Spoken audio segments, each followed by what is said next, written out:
Blackhawks 2025-26 roster, young defense, and lineup projections.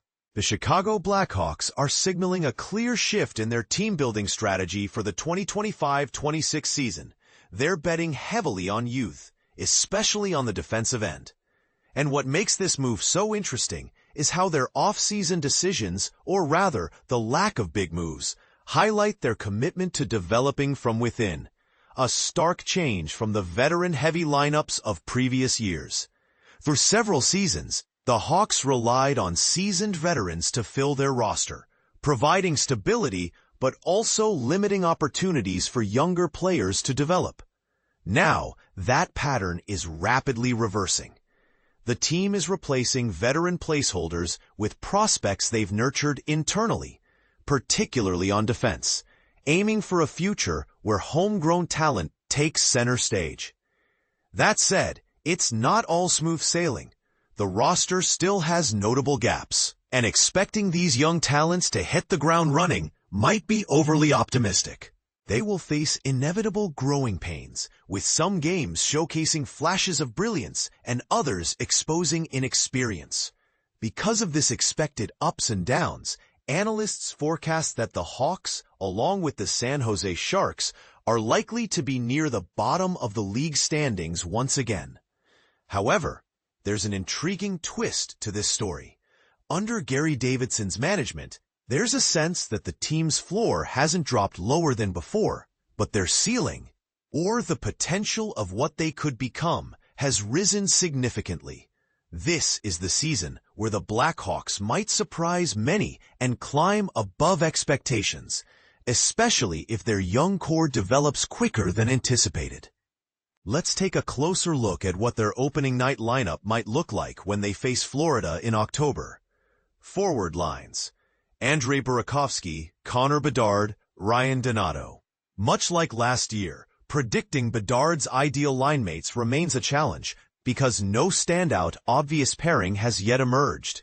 What's different now is the team's priority to find two wingers who can complement Bedard and stay consistent in that role. Ryan Donato, who finished as the second leading scorer last season, is a prime candidate to skate alongside Bedard.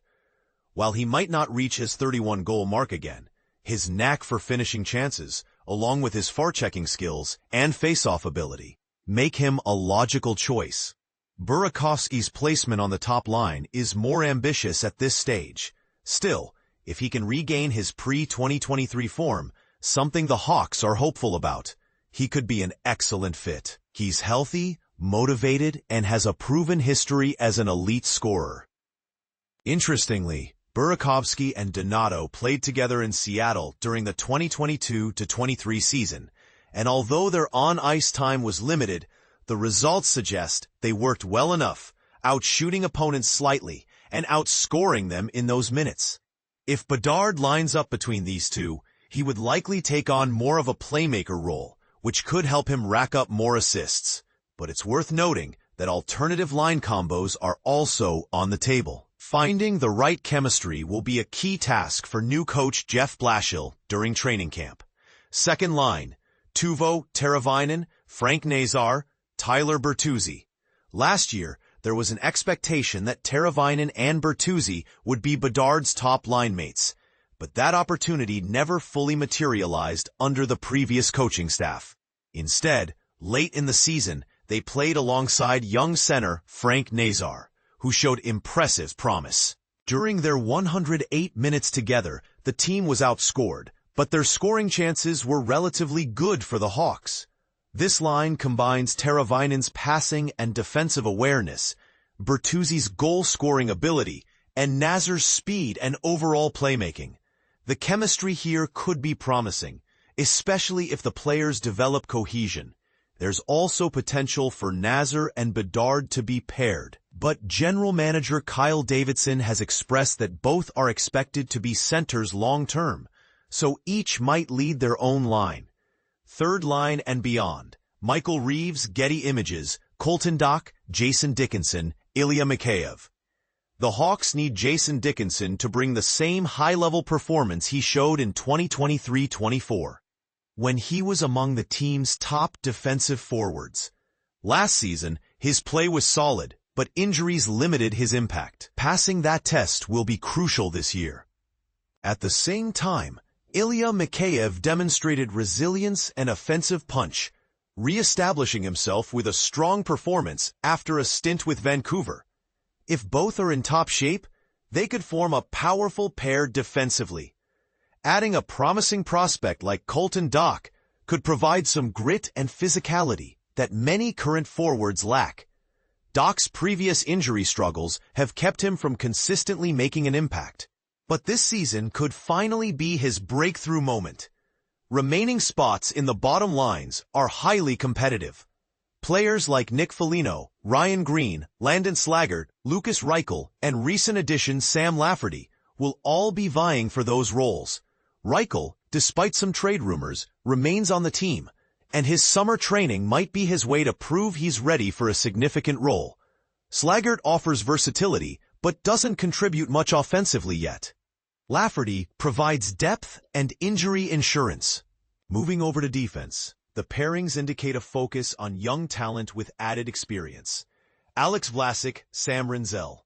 Rinzel impressed early on, especially with his ability to adapt quickly during his first NHL stint, and is already considered a top-pairing prospect. Vlasic, who logged heavy minutes last season, may need to manage his workload better after experiencing fatigue. Ethan Del Mastro, Connor Murphy. This duo is expected to serve as the team's primary shutdown pair, with Murphy being the veteran presence. Murphy's future could include a mid-season trade, but for now, he's key. Wyatt Kaiser, Artyom Levshunov. Levshunov's chance to make the NHL entirely depends on his performance during training camp. Kaiser has proven to be a reliable partner, especially in palliation of potential decision-making errors. Finally, in the crease, the goalies are expected to be Spencer Knight and Arvid Soderblom, with veteran Laurent Brossoit possibly returning from injury. Knight is seen as the franchise's future number one, though his previous stats raise questions about potential, and his performance this season will heavily influence the team's success. This upcoming season could be a pivotal one for the Blackhawks, a true test of their rebuild and a preview of how these young talents can come together. Will this gamble on youth pay off faster than expected, or will growing pains push the team further down the standings? And here's where it gets controversial. Do you believe investing in unproven prospects is the smartest way forward, or should they have balanced youth with experienced veterans for more immediate results? Drop your thoughts. Are the Hawks on the brink of a breakthrough, or is this just a rebuild's painful process unfolding? Chicago Blackhawks rebuild strategy. Will patience lead to playoff success? Imagine the thrill of a comeback story in the making. The Chicago Blackhawks, with ample cap space, entered free agency without making any splashy moves. Their decision to re-sign Ryan Donato on a 4-year, $16 million deal was a strategic win. But it's their unwavering patience and commitment to their long-term plan that truly shines. The Blackhawks are meticulously constructing their team through the draft and nurturing their young talents. This approach, while challenging for fans who have witnessed just one playoff appearance in the last 8 seasons, is a testament to their vision. They could have